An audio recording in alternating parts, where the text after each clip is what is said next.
전도서 5장입니다. 1절 말씀부터 7절 말씀까지 제가 봉독해 드리도록 하겠습니다. 전도서 5장 1절부터 7절 말씀이 되겠습니다. 너는 하나님의 집에 들어갈 때에 내 발을 삼갈지어다. 가까이하여 말씀을 듣는 것이 우매한 자들이 제물을 드리는 것보다 나으니 그들은 악을 행하면서도 깨닫지 못함이니라. 너는 하나님 앞에서 함부로 입을 열지 말며 급한 마음으로 말을 내지 말라. 하나님은 하늘에 계시고 너는 땅에 있음이니라. 그러즉 마땅히 말을 적게 할 것이라. 걱정이 많으면 꿈이 생기고 말이 많으면 우매자의 소리가 나타나느니라. 내가 하나님께 서원하였거든 갚기를 더디하지 말라. 하나님은 우매한 자들을 기뻐하지 아니하시나니 서원한 것을 갚아라. 서운하고 갚지 아니하는 것보다 서운하지 아니하는 것이 더 나으니 내 입으로 내 육체가 범죄하게 하지 말라. 사자 앞에서 내가 서운한 것이 실수라고 말하지 말라. 어찌 하나님께서 내 목소리로 말미암아 진노하사 내 손으로 한 것을 멸하시게 하랴. 꿈이 많으면 헛된 일들이 많아지고 말이 많아도 그러하니 오직 너는 하나님을 경외할 신이라. 아멘. 아버지 하나님, 오늘도 주의 사랑하는 성도들이 마음을 모으고 뜻을 모으고 정성을 모아 주를 예배케 하시고 또 이 시간 주의 말씀을 청종할 수 있는 은혜를 주심을 감사를 드립니다. 말씀이 선포될 때 우리의 마음의 문을 열어주시고 길을 여셔서 성령이 이 아침에 교회들에게 하시는 주의 음성을 듣게 하옵소서. 깨닫게 하시고 말씀을 늘 기뻐하며 묵상하며 우리의 삶을 통해서 선포된 주의 말씀을 이루게 하옵소서. 예수님 이름으로 기도하옵나이다. 아멘. 할렐루야. 아멘. 자, 우리 옆에 있는 분들과 하나님 우리와 함께 하십니다. 인사하겠습니다. 하나님 우리와 함께 하십니다. 하나님 우리와 함께 하십니다. 할렐루야. 아멘. 교회에 올 때마다 3시간 이상 차를 타고 오는 집사님이 계셨다 그래요. 그래서 목사님이 그 집사님의 가정을 볼 때마다 늘 이제 고맙기도 하고 또 미안한 마음이 또 들기도 하고, 그래서 하루는 집사님이 이제 뇌를 붙들고 교회가 멀어서 매주일 입에 오시기에 참 힘드시죠? 라고 이렇게 목사님이 이제 인사를 했다 그래요. 그랬더니 그 집사님이 그런 얘기 하시더랍니다. 목사님, 저는 한 번도 교회가 멀다고 생각해 본 적이 없습니다.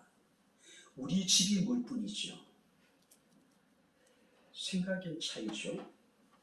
자, 집이 멀다 보니까 누구보다도 아침에 일찍이 일어나서 예배를 준비할 수밖에 없고 차를 타고 오는 2-3시간 동안에 찬송하고 기도하고 또 예배 하나님께서 베푸실 은혜를 기대하고 또 설렘을 가지고 예배에 참석할 수 있어서 너무 행복합니다라고 이야기를 하셨답니다.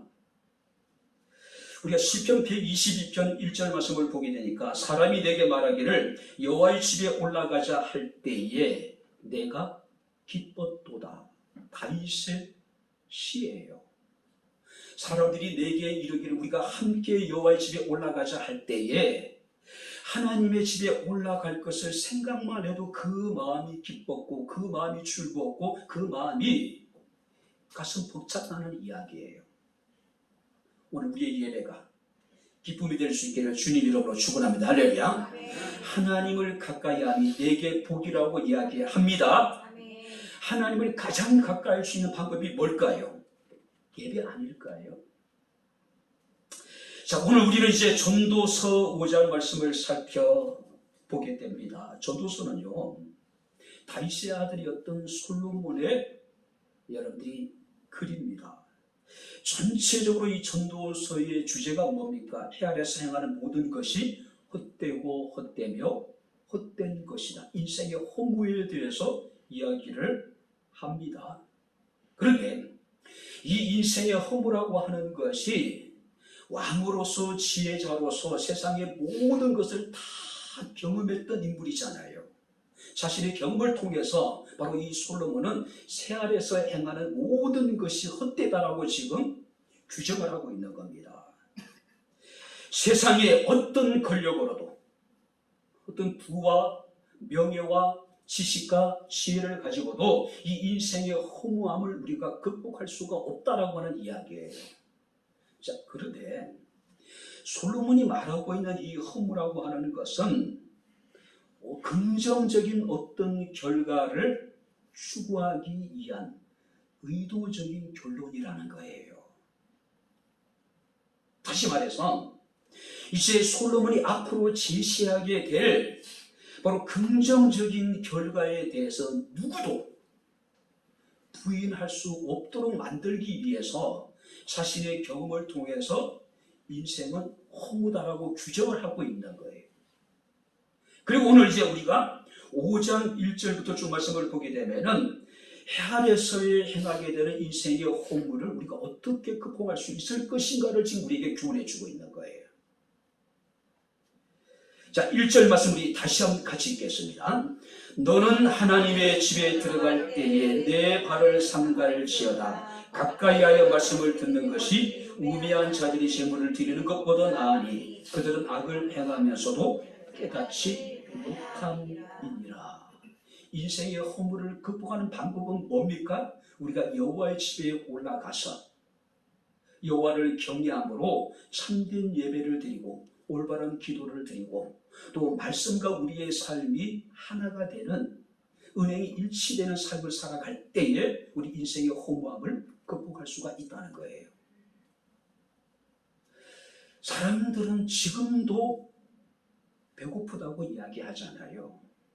권력에 배고프고 세상의 물질에 배고프고 명예에 배고프고 세상 쾌락과 즐거움에 사람들은 아직까지도 배고파하고 있는 거예요.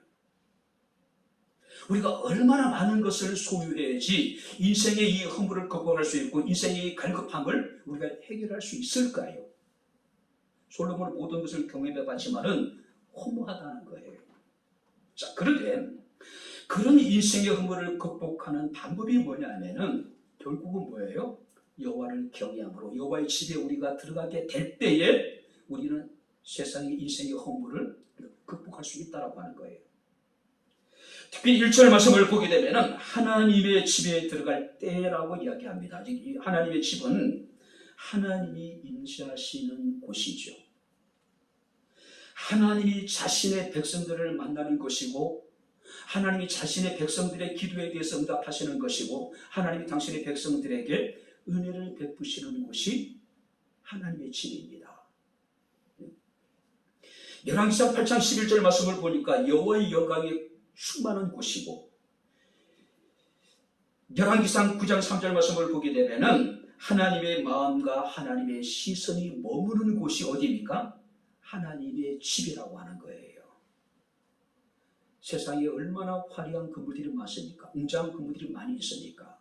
그러나 하나님의 마음이 머무는 곳, 하나님의 시선이 머무는 곳은 오직 이 땅에 세우신 하나님의 교회라고 하는 사실을 믿으시길 주의로 축원합니다. 그 교회에 들어갈 때에 우리가 어떤 마음으로, 어떤 자세로, 어떤 방법으로 들어가야 될 것인가를 우리에게 이야기하고 있어요. 그렇죠? 우리가 바른 신앙생활만이 인생의 허물을 우리가 극복할 수가 있다라고 하는 사실이에요. 자, 그렇다면은 우리가 하나님의 집에 들어갈 때에 우리는 어떤 자세로 들어가야 될 것인가? 어떤 방법으로 들어가야 될 것인가? 또 하나님의 집에 들어가 우리가 무엇을 어떻게 해야 될 것인가? 우리가 함께 살피면서 이 아침에 은혜를 나누도록 하겠습니다. 자, 먼저 1절 말씀을 우리 다시 한번 같이 읽겠습니다. 너는 하나님의 집에 들어갈 때에 내 발을 삼갈지어다. 가까이 하여 말씀을 듣는 것이 우매한 자들이 제물을 드리는 것보다 나으니 그들은 악을 행하면서도 깨닫지 못함이니라. 너는 하나님의 집에 들어갈 때에 내 발을 삼갈지다. 삼갈지어다. 자, 발을 삼가한다라고 하는 의미가 어떤 의미일까요? 여러 가지 어떤 해석이 가능합니다. 내가 행하고 있는 바와 내가 가고 있는 곳이 어떤 곳인지를 기억해라. 내가 행하고 있는 일이 어떤 일인지, 내가 가고 있는 곳이 어떤 곳인지 기억을 하라는 이야기예요. 우리가 지금 교회에 나와서 예배를 드리고 있습니다. 지금 우리가 하고 있는 일이 어떤 일인지, 우리가 지금 어디에 와서 무엇을 하고 있는지 지금 생각을 하라는 이야기예요. 우리가 지금 어디에 와 있습니까? 하나님의 집, 하나님의 영광이 충만하고 하나님의 마음과 하나님의 시선이 머무는 곳, 주의 피로 씌우신 하나님의 거룩한 교회에 우리가 와 있어요. 우리가 이곳에 지금 뭘 하고 있습니까? 하나님께 예배를 드립니다. 할렐루야. 살아계신 하나님께 우리가 예배를 드리고 있다는 것을 기억을 하라는 이야기예요. 생각 없이 정신없이 멍하게 앉아있지 말라는 이야기예요. 뿐만 아니라 조심스럽게 발을 내디더라. 경거망동하지 말라는 이야기예요. 교회 와서 예배를 드릴 때에 허탄한 생각하지 말고 엉뚱한 이야기하지 말라는 이야기, 행동하지 말라는 이야기예요. 뿐만 아니라 둘레 가시로 울타리를 치라. 악한 어둠의 세력이 우리가 하나님 앞에 나와서 우리가 예배할 때 우리를 해치 못하도록 우리 주변에 가시 같은 것으로 울타리를 쳐서 하나님 앞에 나와 예배하라는 이야기예요. 혹자는 그래서 예배는 익숙하지 않는 길을 가듯 하나님 앞에 드리라고 이야기를 해요. 뿐만 아니라 조심스럽게 가라. 왜 우리가 익숙하지 않는 길을 가듯이 가야 될까요? 사람은요, 익숙하면은 어떻게 돼요? 소홀해지게 돼요. 그죠? 우리가 연인과의 관계도 마찬가지입니다. 처음에는 굉장히 조심스럽습니다. 상대를 배려하고 아끼고, 근데 시간이 지나면은 서로의 관계가 익숙해지게 돼요. 그다음에 어떻습니까? 상대방에 대해서 소홀해지기 시작을 하는 겁니다. 우리는 하나님 앞에 나와 예배를 드리되 처음처럼, 오늘 내가 처음 하나님 앞에 나와 예배를 드리는 것처럼 우리가 익숙하지 않는 길을 가듯이 조심스럽게 한 걸음 한 걸음 우리가 주님 앞에 나와 주를 예배해야 된다는 이야기예요. 그죠? 그래서 오늘 너는 하나님 집에 들어갈 때에 내 발을 삼갈지어다. 오늘 출애굽기 30장 17절부터 21절 말씀을 보게 되면 성막 안에, 성전 안에 물두멍이라는 것이 있어요. 그러니까 세수대야 같은 것이고 물이 항상 담겨져 있습니다. 그래서 제사장들이, 성전에서 봉사하는 사람들이 성전에 들어가서 봉사하기 전에 물두멍에서 자신의 손을 씻어야 돼요. 우리가 하나님 앞에 나와 예배하는 것은 그런 자세로, 성전에서 제사장이 성전에 들어가서 하나님께 봉사하기 전에 자신의 몸을 깨끗이 하듯이 예배자들은 그런 마음으로 주님 앞에 나와 예배를 드려야 된다는 이야기죠. 뿐만 아니라 뭐라고 이야기하고 있습니까? 가까이 하여 말씀을 듣는 것이 우매한 자들이 제물을 드리는 것보다 낫다. 하나님께 나와서 하나님 뒤에 들어가서 우리가 하나님을 예배할 때에 멀찍이 서서 우리가 예배를 구경하는 것이 아니라 하나님께 가까이 나가서 하나님이 예배 가운데 우리에게 말씀하시는 주의 말씀을 들으라는 이야기예요. 할렐루야. 자, 문제는 많은 사람들은요, 하나님 앞에 나와 예배를 하는데 조심스럽게 나와서 하나님을 예배하지 않는 거예요. 예배가 익숙하다 보니까 수십 년 교회 다니고 수년 교회를 다니다 보니까 우리가 교회에 나와서 우리가 조심스럽게 예배 드리지 않는 거예요. 그죠? 습관적으로. 정해진 순서에 따라서 우리가 기계적인 예배를 드리는 사람들이 분명히 존재한단 말이에요. 그죠? 우리가 조심스럽게 나와서 우리가 하나님을 예배드릴 뿐만 아니라 그 하나님을 가까이 하여 하나님이 그날 내게 말씀하시는 주의 음성을 들어야 된다는 이야기예요. 우리가 단지 헌금을 드리는 것으로서 내가 예배자로서 내 의무와 책임을 다했다고 생각하지 말라는 이야기예요. 어떤 게 목사님이 설교가 길어지게 되니까 그날 통합 예배, 그러니까 어린아이를 데리고 함께 예배를 드리는 거예요. 애들이 얼마나 지루하겠어요. 그죠? 참다 못하고 아이가 결국 한마디 합니다. 빨리 헌금하고 가자고. 헌금이 예배의 전부라고 생각하는 거예요. 그죠? 그런데 오늘 우리에게 이야기합니다.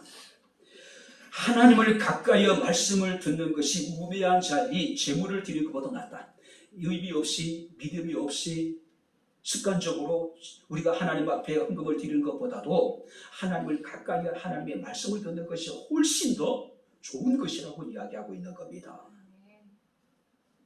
특히 문제는 뭐냐면은 우매한 자들은요, 그것이 예배의 전부라고 생각하는 겁니다. 근데 하나님의 여러분들이 판단은 뭡니까? 그것은 악을 행하는 것이다.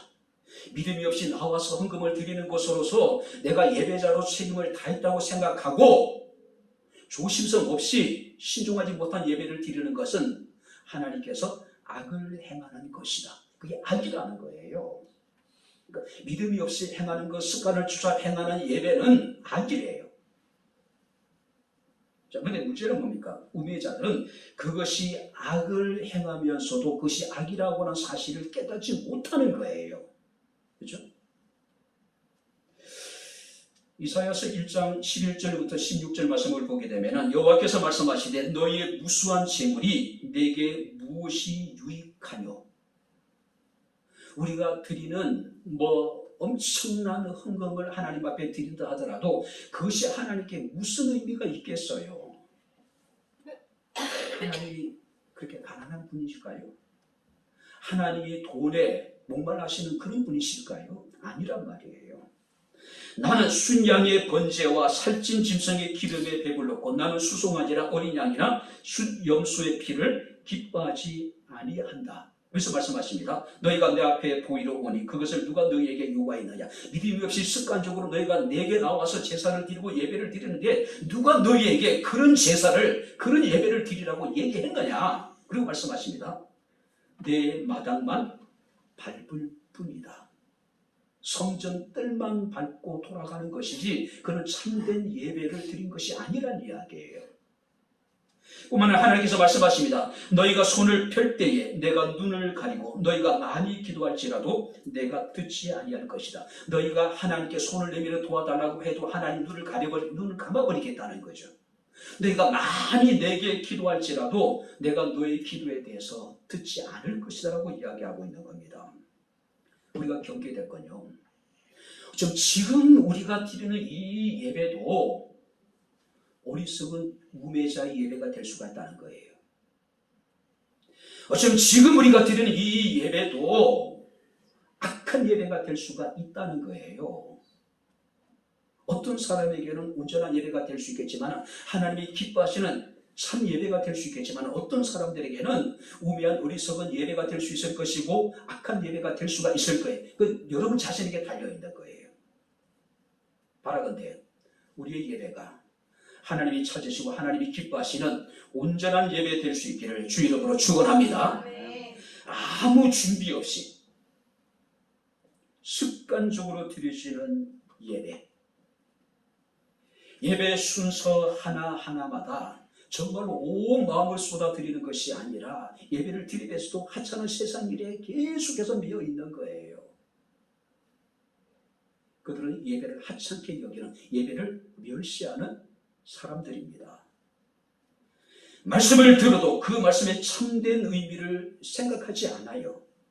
아니, 아예 그 의미를 찾을 필요성을 못 느끼는 겁니다. 단지 우리가 와서 눈도장 찍는 것으로서 난 예배를 드렸다라고 착각하는 거예요. 말씀에 대해 반응하지 않는 것, 말씀에 대해서 반응하지 않는 것, 한 귀로 듣고 한 귀로 흘려버리는 것. 여러분들이 가장 하나님이 기뻐하는 사람들은 어떤 사람일까요? 주의 말씀이 선포될 때 그 말씀에 우리가 적극적인 반응을 하는 것. 저는 상담학을 전공하지 않았지만 신학을 하다 보면 상담학은 필연적이에요. 필수예요. 예? 상담에서 가장 중요한 게 뭡니까? 공감이에요. 상대의 말에 대해서 공감해주고 우리가 어떤 반응을 보여주는 것. 하나님의 말씀에 우리가 공감할 수 있기를 바랍니다. 할렐루야. 하나님의 말씀에 반응하는 겁니다. 할렐루야. 지금도 하나는 사람이 있어요. 지금도 하나님의 말씀에 공감하지 못하고 지금도 하나님의 말씀에 반응하지 않는 사람들이 계시는 것 같은데, 공감이 하나님이 가장 기뻐하시는 것입니다. 할렐루야. 공감하고 반응하는 것. 그죠? 이게 무엇든 근거로 이런 통계가 나온지 모르겠지만은 오래전 통계입니다. 전 세계적으로 주일 예배 참석하는 그리스도인의 수는 10%에 지나지 않는데요. 그러니까 명목상 그리스도인이 엄청 많다는 것이요. 10%. 그 가운데 하나님의 말씀을 듣고 마음에 새기는 사람은 5%에 지나지 않고, 그 말씀을 기뻐하고 즐거움으로 그 말씀을 삶 가운데 지켜 행하는 사람은 1%에 지나지 않는데요. 자, 그렇다면 여기 보세요. 최소한 우리는 10%에 드는 사람들입니다. 할렐루야. 인정을 안 하시네. 전 세계 기독교인 가운데 예배를 드리는 10%에 우리는 들어가는 사람들이야. 할렐루야. 대단한 사람들이에요. 또 우리는 지금 하나님의 말씀에 공감하고 하나님의 말씀에 지금 반응을 하고 있습니다. 우리는 5%에 해당되는 사람이에요. 그러면은 우리가 10%에, 우리가 5%에 그냥 우리가 만족해야 될까요? 우리는 1%를 향해서 끊임없이 정진해야 될 사람들입니다. 할렐루야. 날마다 내 자신을 부인하고 나의 주어진 십자가를 지고 주님을 따르는 삶. 10%에 만족하는 것이 아니라 5%에 만족하는 것이 아니라 우리가 상위 1%의 그리스도인이 되기 위해서 노력을 해야 되는 사람들이라는 거죠. 사무엘상 2장에 보게 되면은 엘리 제사장의 두 아들 홈리와 비느하스라고 하는 인물의 죄에 대해서 그 죄가 심히 컸다. 얼마나 이 두 사람의 죄가 컸던지 엘리 집의 죄악은 어떤 제물로도 어떤 예물로도 영원히 속죄함을 받지 못할 것이다. 도대체 엘리 제사장의 두 아들의 죄악이 얼마나 컸기에 어떤 희생의 제물을 드리고 속죄 제사를 드린다 하더라도 그 죄가 속함을 받지 못할 것이다. 어떤 죄였을까요? 사무엘상 2장 17절 말씀 보니까 이 소년들의 죄가 여호와 앞에 심히 크면, 한번 따라해보시기 바랍니다. 그들이 여호와의 제사를 멸시함이었더라. 할렐루야. 일주일 동안 우리가 세상에 열심히 살다가 1시간 주님 앞에 나와 예배를 드리는데 이 예배를 소홀히 여기고 이 예배를 멸시하고 드려도 되고 안 드려도 되고 우리가 그렇게 생각한다면은 그 예배를 멸시하는 것이죠. 예배를 멸시하는 죄만큼 큰 죄가 없다는 이야기예요. 어떤 희생의 제물을 드리고 희생의 제사를 드린다 하더라도 그 사람의 죄는 용서하지 못할 것이라는 이야기예요. 그래서 오늘 전도자는 너는 하나님의 집에 들어갈 때에 내 발을 삼가하라. 습관적으로 드리지 말고 낯선 길을 처음 행하는 것처럼 아주 조심조심 악한 어둠의 세력이 나를 해치 못하도록, 내가 온전히 예배에 집중하는데 방해하지 못하도록 가시무타리를 쳐서 자기 자신을 보호하라는 이야기죠. 예배를 소중히 여기는 지혜로운 성도들이 될 수 있기를 주님 이름으로 축원합니다. 두 번째 말씀을 보시기 바랍니다. 2절입니다. 같이 읽겠습니다. 너는 하나님 앞에서 함부로 입을 열지 말며 급한 마음으로 말을 내지 말라. 하나님은 하늘에 계시고 너는 땅에 있음이니라. 그러즉 마땅히 말을 적게 할 것이니라. 말을 적게 하라. 하나님의 집에 들어갈 때 너희는 말을 적게 하라. 자, 함부로 입을 열지 말며 급한 마음으로 말을 내지 말라. 자, 단지 말을 적게 하라는 이야기가 아닙니다. 이것은 하나님의 집에서 우리가 기도하는 사람들이 어떻게 기도해야 될 것인가에 대해 지금 교훈해 주고 있는 거예요. 어쩌면 우리가 이제 공적인 우리가 기도라고 이야기할 수 있을 거예요. 자, 지지난주부터 이제 우리가 찬양 예배가 이제 드려지게 되죠. 이제 기도 순서에 따라서 이제 우리 권사님하고 안수집사님들이 기도를 하시게 되겠죠. 당분간. 그리고 이제 안수집사님들은 우리 권사님들도 이제 주일 오전 예배에 이제 기도 순서를 따라서 우리가 기도하게 될 겁니다.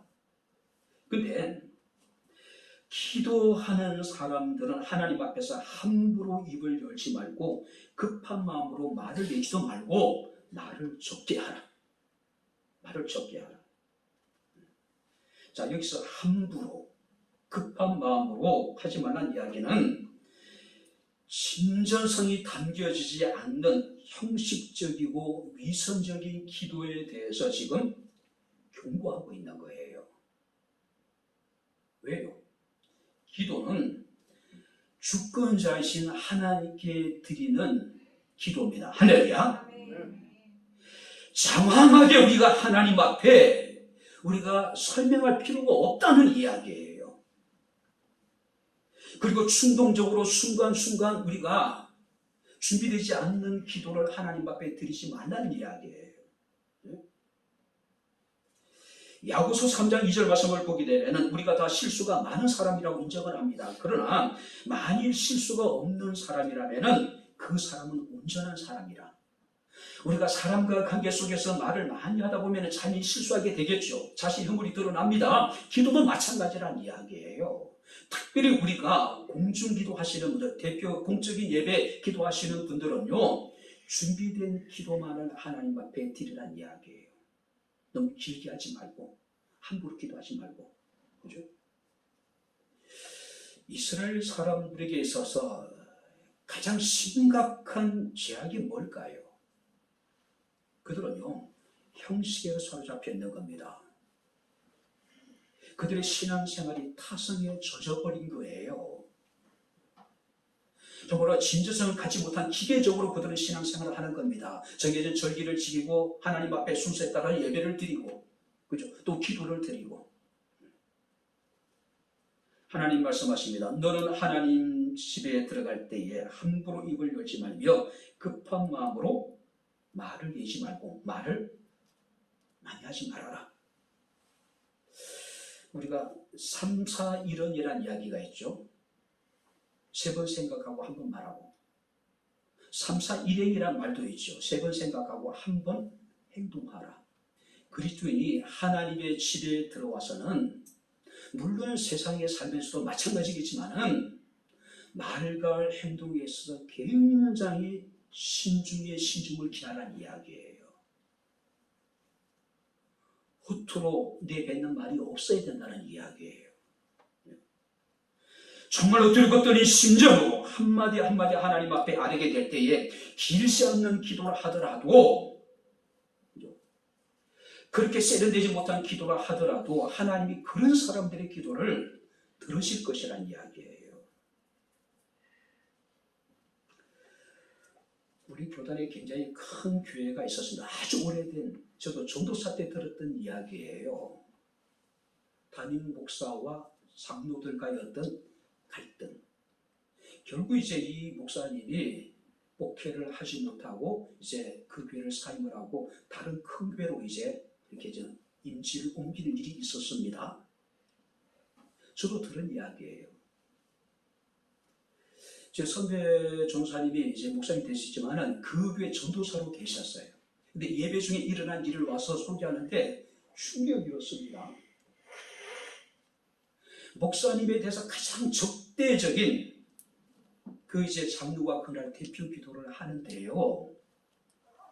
대표 기도 가운데 담임 목사에 대한 입에 담기 힘든 온갖 비방, 비난. 우리 목사님은 사탄이고 우리 목사님, 우리 교회에서 하나님 내쫓아달라고. 그래 몇 번 물었습니다. 청년들이 같이 듣다가 깜짝 놀랐어요. 그건 정말이니까 진짜예요. 자신이 전도사로 주일 예배 참석했는데 그런 일이 벌어지는 거예요.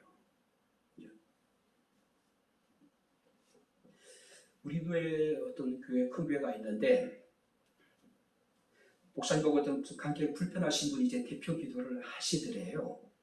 저도 이제 가까운 그 교회 목사님, 가까운 목사님한테 직접 들은 이야기예요. 장로님이 기도하는데 처음부터 끝까지 하나님 우리 교회는 무엇이 문제고 무엇이 문제고 무엇이 문제고 무엇이 문제고 처음부터 끝까지 오늘 성경 우리에게 말씀하고 있습니다. 너는 하나님 앞에서 함부로 입을 열지 말고 급한 마음으로 말을 내지도 말고 마땅히 말을 적게 하라. 기도하는 사람은 조심해서 기도해야 된다는 이야기예요. 왜 그럴까요? 하나님은 하늘에 계시고 너는 땅에 있다. 무슨 얘기일까요? 인간과 하나님의 본질적인 차이가 있습니다.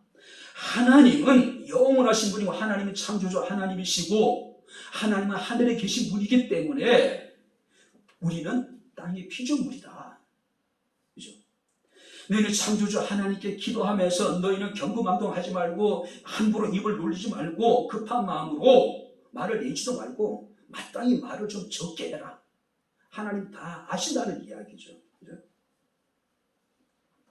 이사야 55장 8절 9절 말씀을 보니까 하나님의 생각과 우리 생각은 다릅니다. 할렐루야. 하나님의 길과 우리의 길은 다릅니다. 어느 정도 다를까요?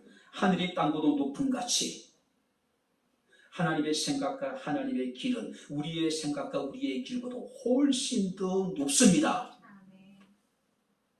그러니 기도할 때요, 성경 우리에게 말하기를 함부로 입을 열지 말고 급한 마음으로 막 말을 쏟아내지 말고 정제된 절제된 단어를 사용해서 하나님께 기도하라는 이야기예요.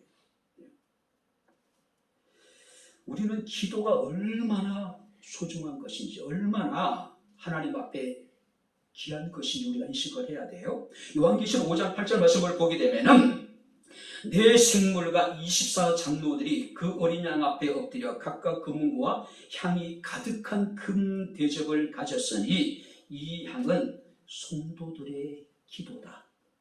성도들의 기도를 하나님이 기쁘시게 받으시는 향으로 비유하고 있는 거예요. 뿐만 아니라 요한계시록 8장 3절 4절 말씀을 보게 되면은 향연이 기도와 함께 천사들의 손으로부터 하나님 앞으로 올라갔다. 우리가 하나님께 기도를 드리면은 하나님의 천사가 우리의 기도를 성경 말씀을 보니까 금향로에 담아서 하나님께 올린대요. 근데 우리가 함부로 기도할 수 있겠어요? 급한 마음으로 우리가 이런저런 말을 내뱉을 수 있을까요? 그죠? 쓰레기 같은 우리가 기도를 하나님 앞에 드릴 수 있을까요? 아니란 이야기예요. 그죠? 기도를 굉장히 소중하게 여기고 귀하게 여기고 기도를 아름답게 하나님 앞에 드리란 이야기예요. 천사가 향료에다가 우리 기도를 담아서 하나님께 가담해서 무슨 거예요? 완전 쓰레기 아니야 이거. 그죠? 하나님이 그 기도를 들으시고 무슨 생각하실까요? 완전히 쓰레기네. 이렇게 생각하지 않을까요? 물론 개인 기도는 또 달라요. 개인 기도는 자신의 감정에 충실해야 됩니다. 있는 그대로 하나님 앞에 알아야 될 필요성이 있어요. 개인 기도는 오래 할수록 괜찮습니다. 그러나 공적인 기도에 대해서 우리가 상당히 신중해야 돼. 절제되고 정제된 표현을 우리가 사용을 해야 돼. 그래도 하나님 다 알아들어요. 왜 우리가 장황하게 이야기합니까? 왜 우리가 급한 마음으로 함부로 말을 하고 또 입을 엽니까? 그 기도가 사람들이 들으라고 하는 기도죠. 그죠? 그 기도는 하나님께 드리는 기도가 아니에요. 사람이 듣고 자기를 좀 알아봐달라는 이야기죠. 리차드 포스터라고 하는 목사님의 기도라고 하는 책에 보게 되면은 이런 이야기였습니다. 하나님께서는 우리 기도에 상처를 받으신다.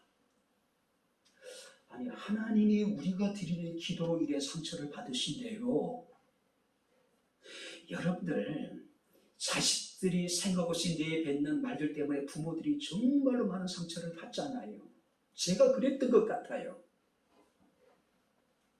그렇지 않습니까? 생각 없이 자식들이 자신의 감정에 따라서 한마디 툭툭 내뱉는 것들이 부모의 가슴에 못을 박을 때가 얼마나 많은지 몰라요. 안 그럴까요? 그런 사람 없을까요? 분명히 있어요. 그냥 제가 경험해 봤기 때문에. 가진 것이 없다고, 배운 것이 많이 없다고, 부모를 무시하고, 엄마는 공부 많이 했어? 아빠는 공부 많이 했어요? 공부 안 했잖아요. 안 하고 싶은 건 아는 것이 아니죠. 그 시대가 그랬기 때문에 할 수 있는 기회조차도 그들은 오지 못하신 분들이잖아요. 하나님께서 우리의 기도의 상처를 받으신다. 하나님께 가까이 나오지 않은 채 일방적으로 무엇인가를 요구할 때 하나님 상처를 받는데요. 하나님을 사랑하는 마음이 없이 무조건적으로 때를 쓰고 간청을 할 때 하나님 상처를 받으신다. 하나님 우리를 위해서 준비해 놓은 가장 좋은 것임에도 불구하고 무조건 많은 것, 무조건 큰 것, 무조건 자신이 원하는 것만을 요구할 때 하나님은 우리의 기도로 인해서 상처를 받으신다고 이야기하고 있는 겁니다. 그래서 후안 카르티스 오르티즈라고 하는 목사님의 기도라고 책에 보게 되면은 충격적인 이야기가 있습니다. 우리 기도의 대부분은 하나님의 나라에서 잡동사니 우편물처럼 취급당합니다. 여러분 스팸 메일이 있죠. 문자도 있잖아요. 우리는 어떻습니까? 그거 하긴 합니까? 스팸 메일이나 문자는 바로바로 삭제해버리잖아요. 우리 기도 가운데 하나님 앞에 스팸 메일 같은 그런 기도가 있다는 거예요. 잡동사니 취급받는 것. 말이야 쓰레기예요. 쓰레기. 스팸 메일은 바로 어떻게 합니까? 작전 찍어가지고 휴지통에 버려버려요. 그리고 휴지통 싹 비워버려요. 우리 기도 가운데 그런 기도도 있다는 이야기예요. 천사들의 손에 받들려 하나님께 드려지는 기도가 잡동사니 취급을 받쳐서는 안 되겠죠. 스팸 메일처럼 스팸 기도가 돼서는 안 되겠죠. 쓰레기 취급을 받는 기도가 돼서는 안 될 거 아니에요. 우리가 이사야서 37장 14절 20절 말씀을 보게 되면 히스기야 시대에 아수르의 사네립이라고 하는 사람이 어마어마한 대군을 일으켜서 유다를 침공을 합니다. 처음엔 히스기야 왕이 조공을 바쳐서 일단은 사태를 수습을 해요. 근데 그 근본적인 문제 해결이 아니었어요. 그러니까 사네립이 다시 들어와요. 그리고 하나님을 모욕하고 이스라엘 왕을 모욕하고 이스라엘을 모욕하는 온갖 악한 말을 편지로 써가지고 히스기야 왕에게 보내요. 그때 히스기야 왕이 사네립이 보낸 그 편지를 들고 하나님의 성전에 올라가서 하나님께 펼쳐놓고 기도를 해요. 여호와여, 귀를 기울여 들어주소서. 여호와여, 눈을 뜨고 이 사네립이 보낸 편지를 좀 보시라고 이야기를 해요. 하나님이 히스기야 왕의 기도를 들으셨습니다. 할렐루야. 사네립이 보낸 하나님을 모욕하는 그 편지를 하나님 읽으셨어요. 할렐루야. 그리고 기적적인 방법으로 하나님은 유다를, 히스기야를 사네립으로부터 하나님 건져주셔요.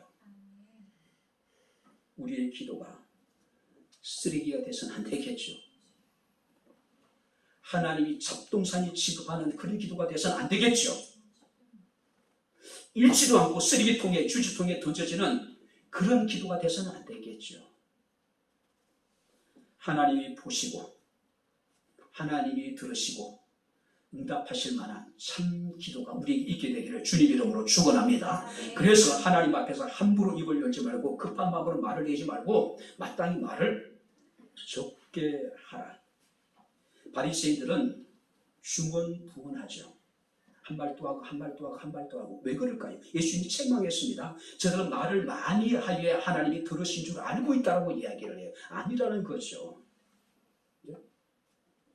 자, 마지막으로 우리가 성경을 보겠습니다. 4절 같이 읽겠습니다. 4절 다 같이 읽겠습니다. 내가 하나님께 서원하였거든 갚기를 더디게 하지 마라. 하나님 음해한 자들을 기뻐하지 아니하시나니 서원한 것을 갚으라. 은혜의 일치. 말한 것은 지켜서 행하라. 자, 여기서 서원이라는 것은 문자적으로 그대로 해석을 하면은 자신의 입술을 통해서 하나님께 자신을 바치는 행위, 말로서 자기 자신을 하나님께 바치는 행위가 뭐냐면은 이 서원이라고 하는 거예요. 서원은요, 하나님의 은혜를 받기 위한 기도의 한 형태입니다. 하나님 내게 무엇을 주시면은 내가 무엇을 하겠습니다라고 대부분 그런 기도를 많이 하잖아요. 그죠? 또 하나님 베푸신 은혜에 대한 감사의 자발적인 표현이고요. 그리고 하나님 앞에 충성의 약속이에요. 서원은 모든 사람들이 해야 될 절대적인 의무는 아니에요. 가급적 안 하는 게 좋습니다. 서원은 자발적인 거예요. 그러나 한번 여러분들이 이루어진 서원은 반드시 지켜야 돼요. 그리고 미루지 말고 속히. 서원은 함부로 해서도 안 되고 또 신중히 지켜 행하되, 서원은 의무가 아닙니다. 그러나 자신의 입으로 서원을 했다면 그 서원을 갚기를 더디게 하지 말라. 지체하지 말고 자신이 입으로 서원한 것을 행하라는 이야기예요. 왜? 서원한 것을 갚지 못하면 6절 말씀 보니까 하나님의 진노가 임한대요. 그래서 이렇게 말씀하고 있습니다. 서운하고 지키지 못할 바에는 차라리 서운하지 않는 것이 좋다라고 이야기를 합니다. 자, 여기 보세요. 서운은 보통요, 위기에 봉착할 때 사람들이 서운을 하잖아요. 하나님 내 아들 살려주시면 내가 내 사랑하는 아들을 주의 종으로 만들겠습니다. 하나님 내게 무엇을 해주시면 내가 그 가운데 얼마를 하나님께 드리겠습니다. 막 서운을 하잖아요. 6절 말씀을 다시 보시기 바랍니다. 내 입으로 내 육체가 범죄하게 하지 말라. 입으로 서운해서 네 스스로가 하나님 앞에 부끄러운 죄인이 되지 말라는 이야기예요. 그러니까 서운을 조심해서 하라는 이야기죠. 하나님 앞에서 내가 서운한 것이 실수라고 변명하지 말고 핑계대지 말아라. 어찌 하나님께서 내 목소리로 말미암아 진노하사 내 손으로 한 것을 멸하시게 하겠느냐. 말하고 서운한 것을 행하지 않으면 결국 하나님이 진노하시고 하나님이 그들을 심판하시겠다는 이야기예요. 한마디로 여기 보세요. 약속했으면 핑계대지 말래요. 하나님 앞에. 그리고 약속한 것은 하나님 앞에 핑계할 수도 없어요. 반드시 지켜야 되는 거예요. 서원은 자발적인 것입니다. 서원은 의무가 아니에요. 그러나 자신이 서원을 한 것에 대해서는 의무감을 가지고 책임감을 가지고 성실하게 그것을 끝까지 감당을 하라는 이야기예요. 오래전에 한 20년은 안 된 것 같네요. 그 정도 된 것 같습니다. 두 내가 교회를 자식을 데리고 그러니까 또 아들 친구들을 데리고 이제 교회를 등록을 했어요. 이거 얼마 되지 않은데 제가 굉장히 아팠어요. 몸살이 심하게 났습니다. 저희 집을 찾은 거예요. 그때 사택이 3층에 있을 텐데, 사무실로 들어갔네. 2층 사무실로. 두 내가 앉아서 목사님이 이단으로 빠지지 않는 이상 저는 평생 목사님을 섬기고 통일동사교회만을 섬기겠습니다. 제가 서원을 충성을 맹세를 강요한 건 아니고요. 본인이 스스로 고맙습니다. 제가 그렇게 얘기할 수밖에 없잖아요. 근데 다음 주부터 안 나와요. 바로 주중에 그런 일이 벌어지고 난 다음에 그 주부터 교회를 안 나오는 거예요. 무슨 일이 있었는지 모르겠어요. 아무 일도 없었어요. 아마 이제 한 분은 지금 목사가 됐다는 이야기를 들었어요. 이단으로 빠지지 않는 이상 평생만 목사님을 섬기고 통일동산교회만을 섬겼습니다. 제가 전 대한예수 장로회 합동층, 그것도 서울 북로의 목사입니다. 이단이 아니죠. 그죠? 떠날 이유가 없잖아요. 그래서 황당했던 경우예요. 성경 우리에게 분명히 이야기를 하고 있습니다. 내가 하나님께 서운하였거든 갚기를 더디게 하지 말라. 하나님 우매한 자들을 기뻐하지 아니하시나니 서운한 것은 반드시 갚으라. 왜? 하나님과의 약속이기 때문에 그래요. 지키지 못할 약속은 해서는 안 됩니다. 우리가 지키지 못할 서원을 결코 해서는 안 된다고 하는 사실 우리가 기억을 해야 됩니다. 내게 만약에 뜨거운 마음이 있다면요, 우리가 묵묵히 자신의 자리에서 열심히 하나님을 섬기는 겁니다. 그죠? 요란스럽게 서운해가지고, 그죠? 굳이 그럴 필요가 없는 거예요. 나중에 지키지 못하면 어떻게 하는 거예요?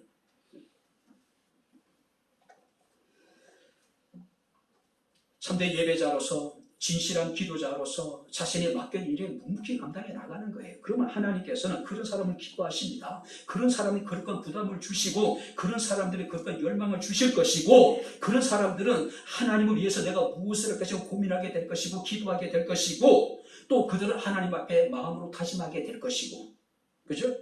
그들은 어떻게 사명자의 길을 걷게 될 것이죠. 하나님 그들이 사명을 감당할 수 있는 능력을 주실 것이고, 은혜를 주실 것이고, 지혜를 주실 것이고, 뿐만 아니라 어렵고 힘든 일을 만나게 될지라도 하나님이 그들을 도와주셔서 그 일을 능히 감당하게 하실 것이라는 이야기예요. 그러니 우리가 감정적으로 충동적으로 서원을 하거나 그러지 말라는 이야기예요. 그렇죠? 그런 서원은 오래가지 못합니다. 오히려 그런 서원은 자신의 신앙생활에 족쇄가 돼요. 올무가 됩니다. 가시가 돼요. 그리고 그것 때문에 교회를 떠난 사람도 있을 수 있을 거예요. 조심스럽게 말하고 자신의 말에 대해서 책임질 수 있는 은혜에 일치하는 바로 저와 여러분들의 삶이 될 수 있기를 주님 이름으로 축원합니다. 이제 말씀을 마치도록 하겠습니다. 자, 7절 말씀 우리 같이 읽겠습니다. 7절 다 같이 읽겠습니다. 꿈이 많으면 헛된 일이 많아지고 말이 많아도 그러하니 오직 너는 하나님을 경외할지니라. 이것을 메시지 성경에 이렇게 번역하고 있습니다. 그러나 온갖 망상과 환상과 공허한 말에 휘둘리지 않게 해줄 반석 같은 기초가 있다. 그것은 하나님을 경외하는 것이다. 할렐루야. 우리가 참된 예배자로 하나님 앞에 서서 하나님을 예배하고 우리가 진실된 올바른 기도를 드리고 우리가 은행이 일치하는 삶을 살아갈 수 있는 방법이 있대요. 그게 뭡니까? 하나님을 경외하는 믿음을 갖는 것. 형식적인 예배, 무성의한 기도, 경솔한 서원 등은 하나님의 존재와 하나님의 능력을 제대로 인식하지 못하기 때문에 하나님에 대한 그런 경외하는 마음이 없기 때문에 그런 거예요. 정말 우리가 하나님을 두려워하는 마음이 있다면 우리가 형식적으로 예배 드릴까요? 우리가 여러분들이 중언부언 하나님 앞에 기도할 수 있을까요? 서원을 하고 그것을 우리가 서원을 우길 수가 있을까요? 아니에요. 그렇죠?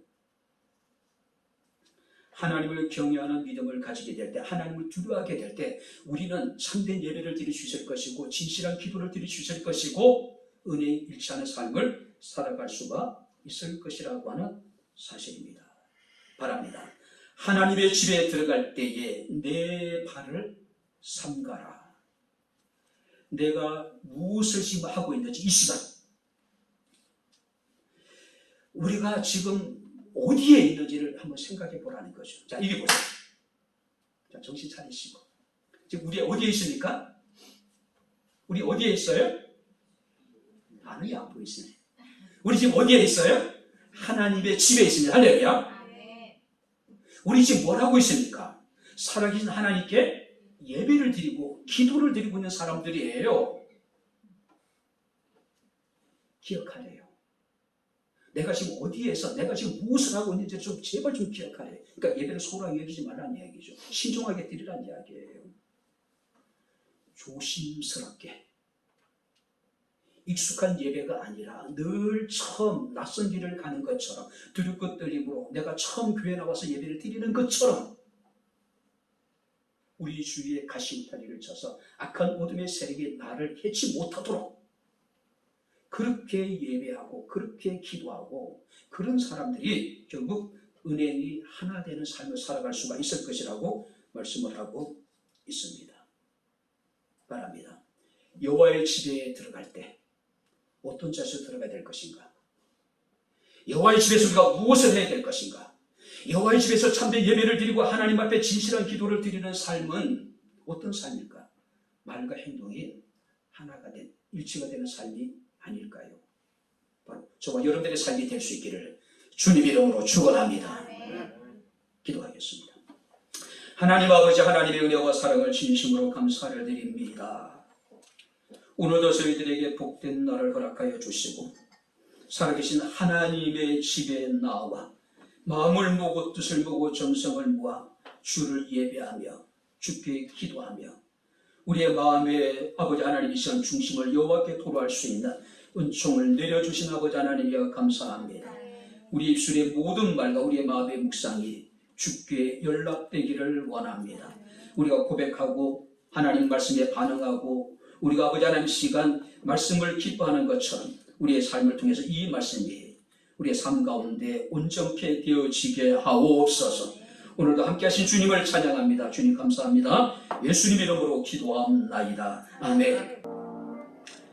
이제는 우리 주 예수 그리스도의 은혜와 하나님의 크신 사랑과 성령님의 교통 교제의 제 충만 역사 인도하시니 하나님의 집에 나와 살아계신 하나님을 영과 진리로 예배하며 주의 이름에 합당한 찬송과 영광을 돌린 주의 사랑하는 모든 성도들 머리머리 위에 저들의 가정과 직장과 사업장과 이 교회와 이 나라 이 민족 위에 지금부터 영원토록 함께 있을지어다. 아멘.